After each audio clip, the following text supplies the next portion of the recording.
मैं चाहूंगा कि हम सबके बीच में बिहार की धरती पर प्रियंका गांधी जी अन्याय के खिलाफ लड़ने के लिए आज से चंपारण से शुरुआत कर रही हैं, तो मैं चाहूंगा कि आदरणीय प्रियंका गांधी जी आए और इस सभा को संबोधित करने का कृपा करें। आदरणीय प्रियंका गांधी जी।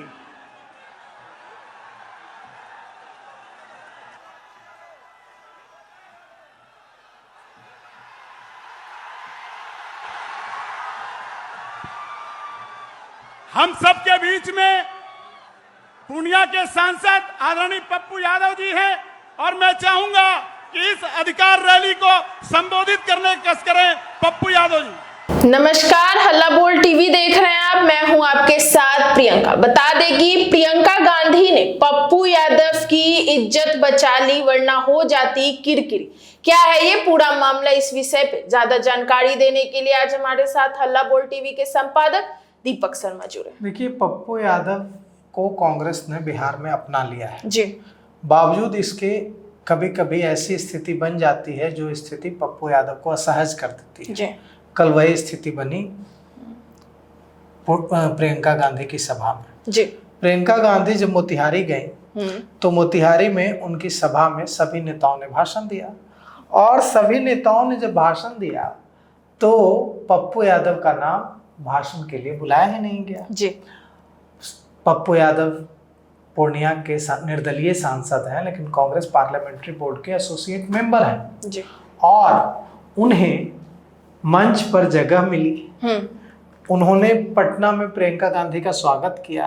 प्रियंका गांधी भी उनसे बहुत खुले मन से मिले। उसके बाद मोतिहारी गए पप्पू यादव, लेकिन मंच से एक एक कर सारे नेताओं का नाम लिया गया। बिहार कांग्रेस के सह प्रभारी जो हैं, प्रभारी सचिव सुशील पासी जी, वे मंच का संचालन कर रहे थे जी, आमंत्रित कर रहे थे। उन्होंने बुलाया सारे नेताओं को, लेकिन पप्पू यादव का नाम भूल गए। या पप्पू यादव का नाम भूले तो नहीं होंगे, क्योंकि वो अपने से याद करके जो संचालन कर रहे होते हैं वो तो नहीं बुलाते हैं, लिस्ट होती है जी। लिस्ट में से नाम पढ़ पढ़ कर बुलाया जाता है जी। तो उस लिस्ट में शायद पप्पू यादव का नाम वक्ताओं की सूची में नहीं था जी। पप्पू यादव को नहीं बुलाया गया। पप्पू यादव इंतजार करते रहे और फाइनली प्रियंका गांधी, कांग्रेस की राष्ट्रीय महासचिव सांसद प्रियंका गांधी को बुला लिया गया भाषण देने के जी। अब जब प्रियंका गांधी को बुला लिया गया तो प्रियंका गांधी के बाद तो पप्पू यादव भाषण देते नहीं, बिल्कुल। जब देते तो प्रियंका गांधी से पहले देते। तो प्रियंका गांधी भाषण देने जाती, इससे पहले पप्पू यादव उठ खड़े हुए और भीड़ को हाथ हिलाते हुए प्रियंका गांधी के पास पहुंच गए जी। प्रियंका गांधी को एहसास हुआ कि पप्पू यादव क्या संकेत दे रहे हैं। कह रहे पप्पू यादव को तो बुलाया ही नहीं गया मंच पर भाषण देने के लिए। तुरंत उनके चेहरे का एक्सप्रेशन यह दिखा रहा था कि वे क्या कहना चाहते हैं। उन्होंने तुरंत मंच संचालक जो कर रहे थे सुशील पासी और दूसरे नेताओं को इशारा किया और पप्पू यादव को प्रियंका गांधी से पहले मंच संचालन करता जो थे सुशील पासी, उन्होंने आमंत्रित किया पप्पू यादव को बोलने के लिए। फिर पप्पू यादव ने संबोधित किया और फिर प्रियंका गांधी ने संबोधित किया। अब सोचिए कि कितनी बड़ी बात हो जाती।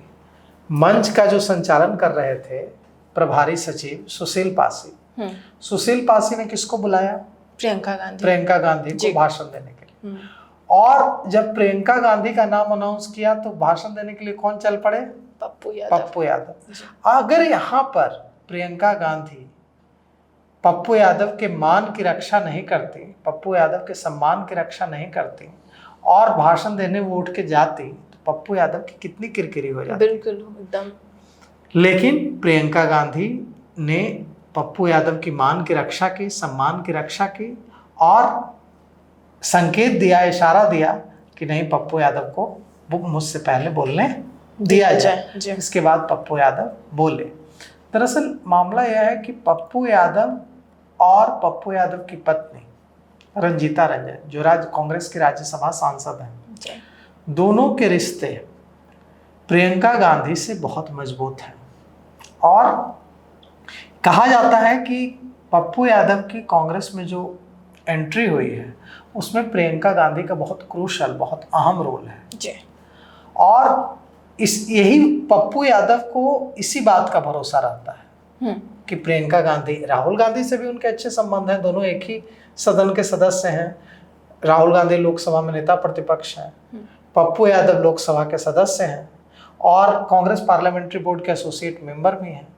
तो होता है, देखिए हो क्या रहा है ना कि कांग्रेस ने अपना तो लिया है पप्पू यादव जी, लेकिन एडजस्ट करने में थोड़ा टाइम लगेगा, स्वीकार करने में थोड़ा टाइम लगेगा। इससे पहले तो पप्पू यादव को बैठकों में भी नहीं बुलाया जाता था।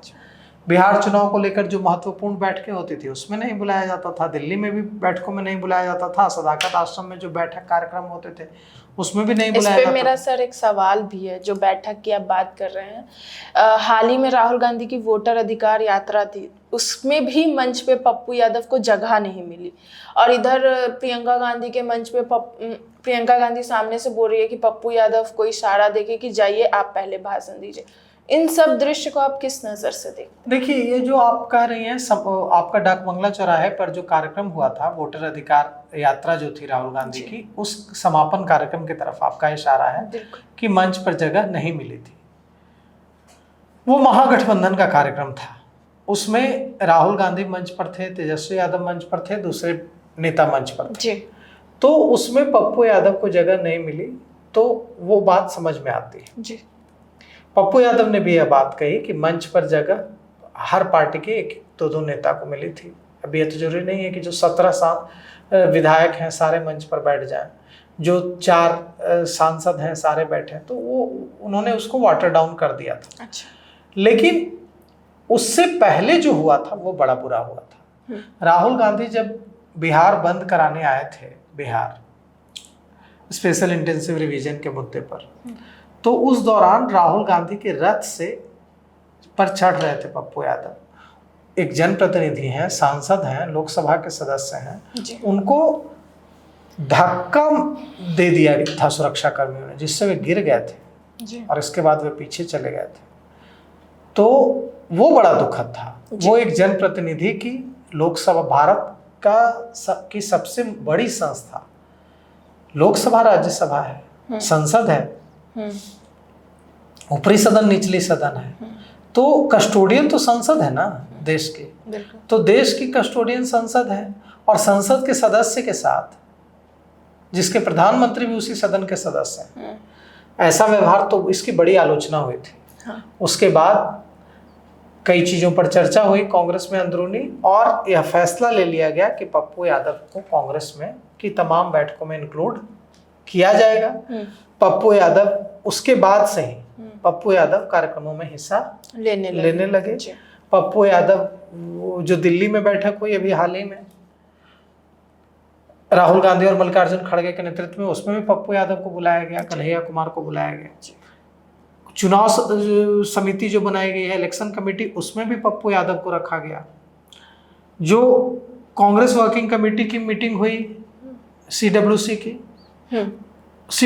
की मीटिंग में भी पप्पू यादव, विस्तारित सीडब्ल्यूसी की मीटिंग थी, उसमें भी पप्पू यादव शामिल हुए।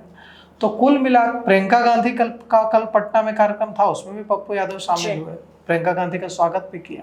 लेकिन पप्पू यादव की एंट्री कांग्रेस में हो गई, सदाकत आश्रम में भी एंट्री हो गई। हो ये रहा था कि सदाकत आश्रम में एंट्री नहीं हो पा रही थी, और पप्पू यादव का इशारा रहता था कि अखिलेश सिंह जो राज्यसभा सदस्य हैं और बिहार कांग्रेस कमेटी के अध्यक्ष हैं, उनके चलते नहीं हो पा रही है एंट्री सदाकत आश्रम। राजेश कुमार जो कुटुंबा से विधायक हैं वो बने अध्यक्ष, उसके बाद भी एंट्री नहीं हो पा रही थी, लेकिन बाद में एंट्री हो गई। और अब जो है एंट्री होने के बाद की जो लड़ाई है वो शुरू हुई है, महत्व देने की, अहमियत देने की। अब मंच पर तो जगह मिलती है लेकिन भाषण का मौका नहीं मिलता है। अब वहां देखिए जो शुरुआत हुई थी वोटर अधिकार यात्रा की, वोटर अधिकार यात्रा की शुरुआत में भी मंच पर जो जगह मिली थी पप्पू यादव को, लेकिन मंच पर जगह तो मिली थी लेकिन बोलने का मौका नहीं मिला था। बिल्कुल। तो यही जो चीजें हैं, जो एडजस्टमेंट में दिक्कत आ रही है, वो अब हो गया है। वो थोड़े समय तक आएगी।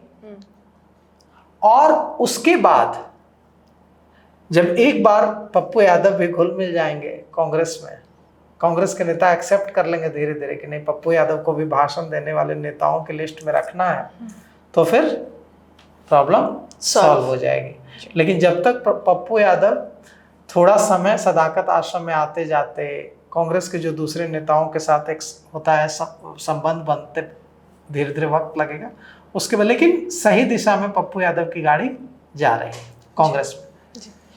तो सुना आपने कि किस तरीके से प्रियंका गांधी ने पप्पू यादव की खुले मंच पे इज्जत बचा ली और अब पप्पू यादव कांग्रेस में एडजस्ट होते हुए भी नजर आ रहे हैं। इन सबको लेकर आपकी क्या राय है कमेंट सेक्शन में जरूर बताइएगा। इस पेशकश में इतना ही। आगे की खबर देखने के लिए बने रहे हल्ला बोल टीवी के साथ। धन्यवाद।